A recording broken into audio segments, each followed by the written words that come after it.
He stood in the pulpit every Sunday preaching about love, about family, about God's plan for every person sitting in those pews. Weeks later, he's on the phone with 911, telling them his wife is dead. No autopsy, no real investigation. Just a note and an empty pill bottle and a small Texas town willing to take a preacher at his word. Nobody thought to ask what he wasn't saying. This is the story of Matt Baker, a Baptist minister outside Waco, Texas, and his wife, Kari. A marriage that looked perfect from every pew in that church, and a death that almost got filed away as a quiet, tragic goodbye. It took one mother who refused to accept the easy answer to drag the truth out into the light. Stay with this one, because by the end you're going to have your own questions about how close this man came to getting away with murder. Kari Doolin was the kind of woman people just liked. Warm, outgoing, the sort of person who made a room feel lighter the second she walked into it. She grew up with faith at the center of her life, so when she met Matt Baker during their college years at Baylor University, it felt like everything was falling into place. Matt was already set on a life in ministry, studying to work in churches and youth programs, confident in the kind of way that reads as steady when you're young and looking for exactly that. They didn't wait long. They fell for each other fast and got married within 3 months, right at her parents' home. Kari's family barely had time to sit with the relationship before the wedding was happening. A few of them carried that quiet worry in the back of their mind, that this is moving way too fast kind of worry. But Matt checked every box a young Baptist woman was raised to look for: church-going, set on serving God for a living, kind, at least on the surface. Her parents pushed the doubts aside and welcomed him in. After Matt finished seminary, the couple settled in Hewitt, a small town just south of Waco, where he took over as minister at a Baptist church. Kari became an elementary school teacher, the kind of teacher kids actually remembered years later. For a while, the marriage looked like something straight out of a church bulletin. Their first daughter, Kenzie, came quickly. Then came a second daughter, Cassidy, and for a moment this family had everything people say they want. That didn't last. Just after her first birthday, Cassidy was diagnosed with a brain tumor. What came next was months of hospital rooms, treatment, machines beeping through the night, and a young mother who barely left her daughter's side. About 4 months after the diagnosis, Cassidy died. She hadn't even turned 2. Losing a child does something to a person that doesn't just heal on its own. Kari fell into a grief that never fully lifted.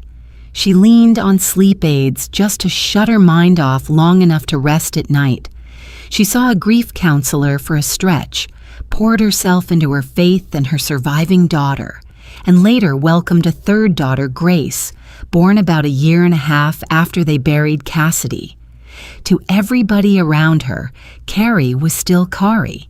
Funny, present at school events, showing up for her girls. But according to Matt, at home, she was somebody else, withdrawn, anxious, carrying a grief that, in his telling, never eased, no matter how many years went by. Here's where it gets uncomfortable.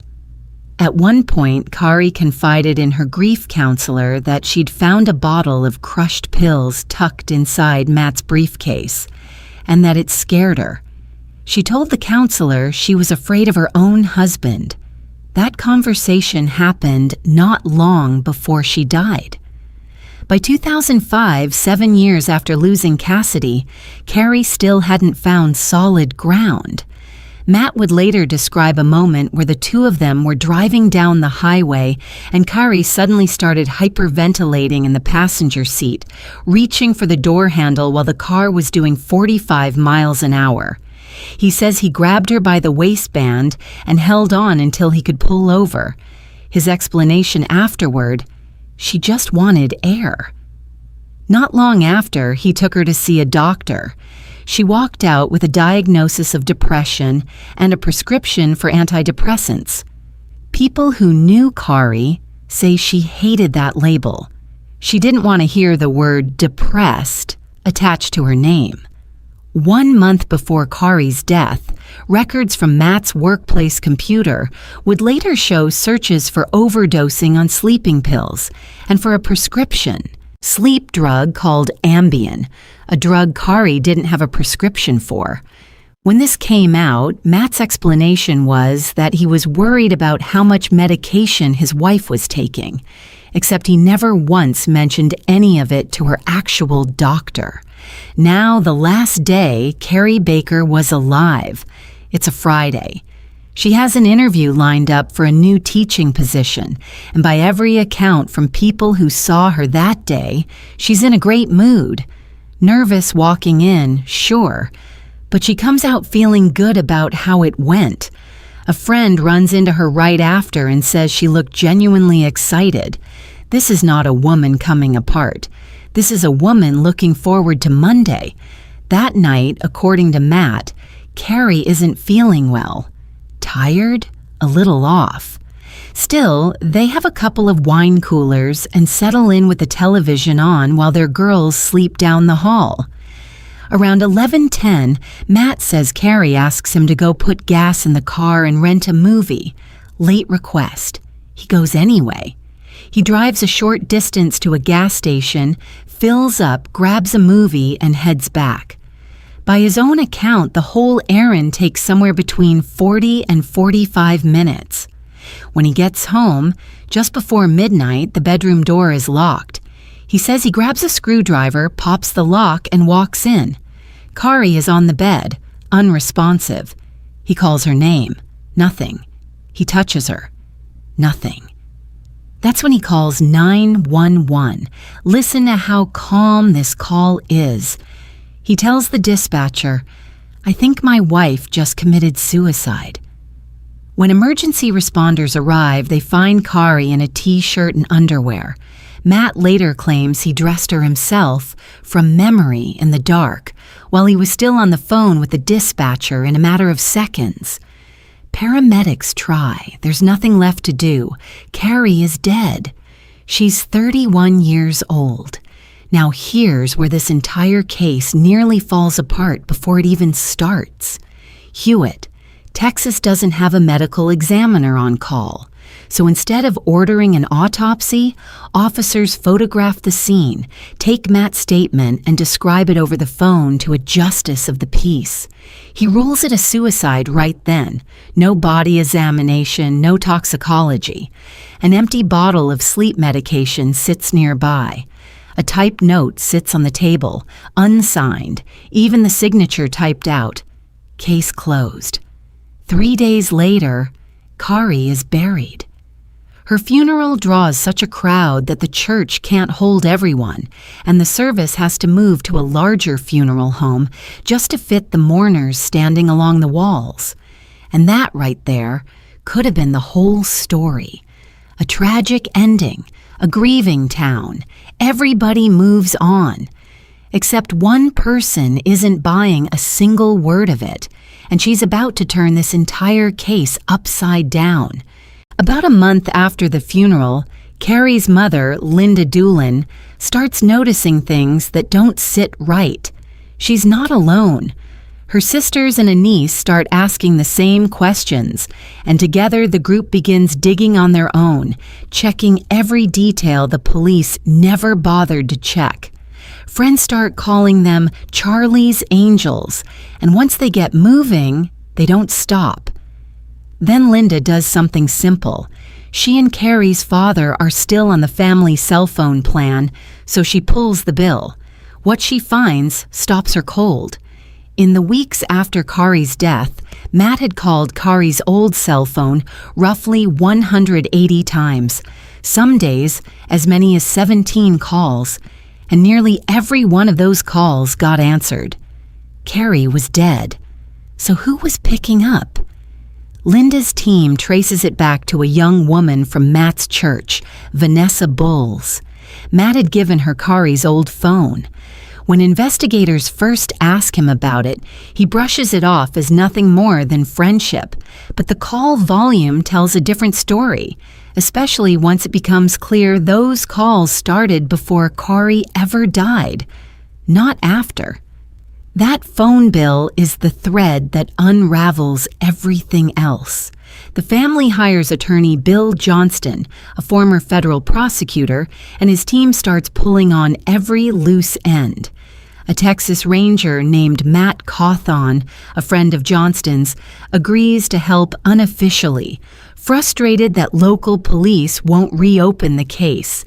They find the computer searches for overdosing and Ambien. They find that Matt tried to order generic Ambien through an online pharmacy, placing it in a shopping cart before backing out of the purchase. And when investigators go looking for the actual computers Matt used at work, they discover the hardware has been swapped out. His home computer, conveniently, no longer works either. 3 months after burying her daughter, Linda pushes for something drastic.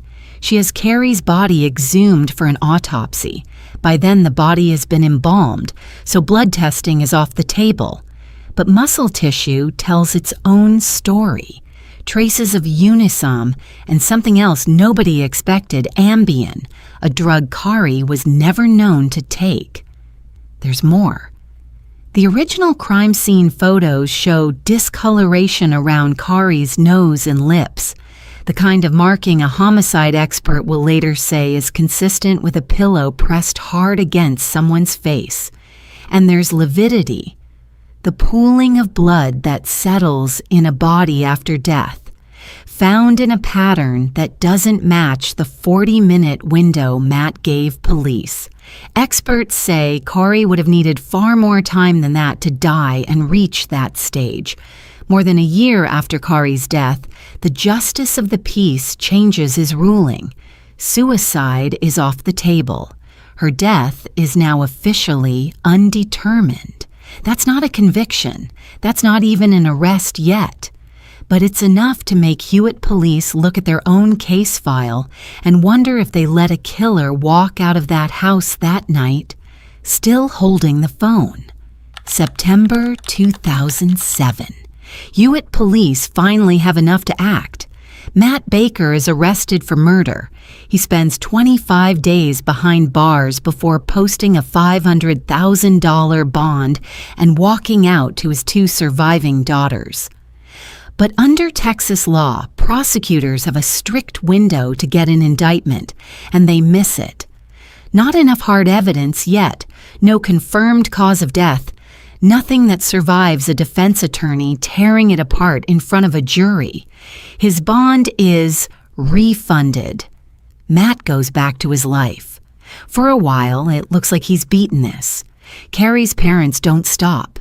They file a wrongful death lawsuit, a civil case, which means Matt can be deposed under oath, on camera, no Fifth Amendment to hide behind. In that deposition, his own timeline starts falling apart. When investigators later have him physically demonstrate his account, using a dummy roughly Kari's weight, he can't come close to matching the timeline he swore to. Here's the piece this case had been missing the whole time. Somebody who actually knew what happened that night.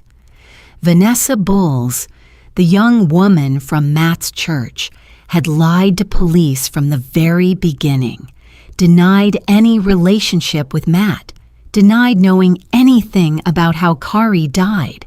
She held that story for years, even through a private interview with investigators in early 2009.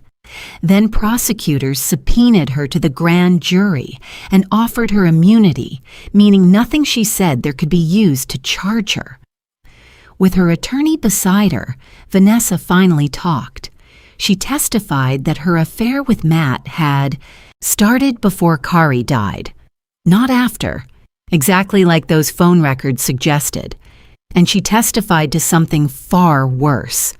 She said Matt told her he had given Kari a crushed sedative disguised as something else entirely, something meant to look harmless, maybe even seductive. She said he handcuffed his wife to their bed under the pretense of spicing things up.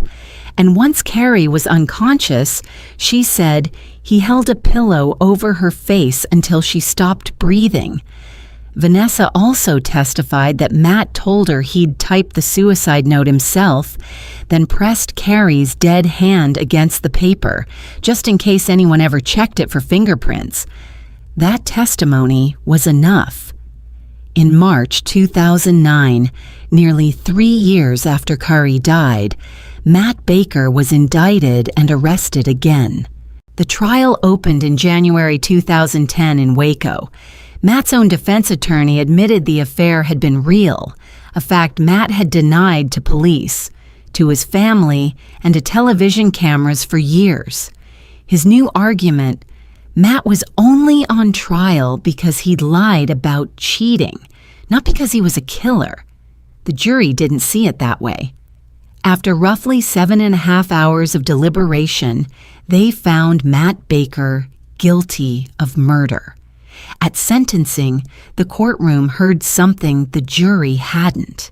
4 separate women testified that Matt had made unwanted sexual advances toward them over the years, one saying she'd reported an attempted assault to police long before Kari ever died, and nothing had come of it. A computer forensics examiner testified that Matt had also used church equipment to browse websites built for married people looking to have affairs. Jurors deliberated about 2 hours on punishment. They sentenced him to 65 years.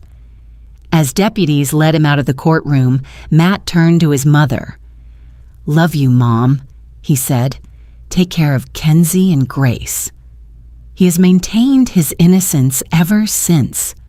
Kari's mother, Linda Doolin, stood up during her victim impact statement and told Matt exactly what she thought of him, that he'd discarded her daughter like she was yesterday's trash. And yet, in that same statement, she told him the family had chosen to forgive him for the sake of the 2 little girls who now had to grow up without their mother, raised instead by their grandparents. This case is a reminder of how easily a death gets written off when the person telling the story carries a badge of respectability, a pastor, a preacher, someone an entire town already trusted without question. It took one mother refusing to accept an easy answer, a phone bill nobody else thought to check, and a mistress who finally decided she couldn't lie to a grand jury. Not the system, not the first investigation. A family who wouldn't let it go. If this case had you shaking your head, make sure you're subscribed to Crime Lytics, because we cover cases just like this one on a regular basis, stories where the truth almost didn't make it out.